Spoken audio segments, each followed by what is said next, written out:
$400. Столько потребовали украинские таможенники у крымчанина, который хотел перевезти свою машину на транзитных номерах из Крыма на материк. Об этом он сообщил нашей съемочной группе, которая выехала на контрольно-пропускной пункт Чаплынка. 2 месяца назад крымчанин, который просил не называть имени, решил отвезти машину брату на материк. Еще до марта 14-го он снял свою легковушку с учета, ездил на транзитных номерах, пока в Крыму не запретили украинские номера.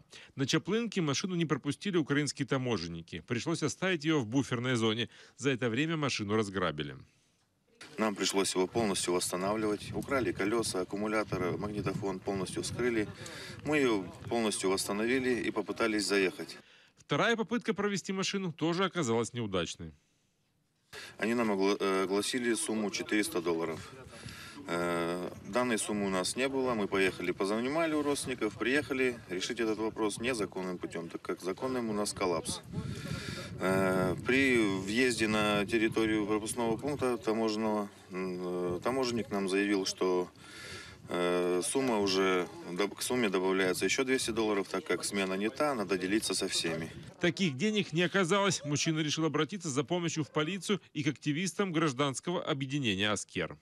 Ребята нас пригласили, наблюдали за всем происходящим, не давали конфликту обратиться во что-либо большее.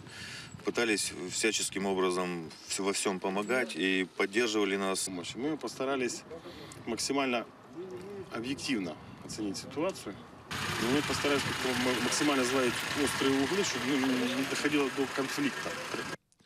Полиция выяснила, машина есть в базе данных, никаких проблем для пересечения админграницы нет. Впрочем, на таможенников это не повлияло. Свой отказ они объяснили тем, что через государственную границу нельзя провозить машины с транзитными номерами без растаможки. Ее владельцу таможенники вручили карту отказа. И это при том, что официально это не граница, а административная линия разграничения. Крымчанин намерен обжаловать решение таможенников в суде и добиться наказания тех, кто вымогал денег. Я просто в шоке. Как гражданин Крыма, законным путем ничего сделать невозможно. И поведение таможенника просто вызывающее и дискриминирует крымско-татарский народ. А обращаются с нами называют нас чурками. То есть и у них такое обращение. И для них закон не писан. В пресс-службе Государственной фискальной службы Украины сообщили, что у них пока нет информации об этом инциденте. Нам оперативно не докладывают про все случаи, которые происходят на таможенных постах.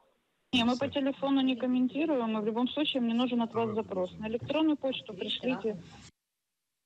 Роман Спиридонов, Альмея Мирсале, Ислам Пинка, Заман, АТР.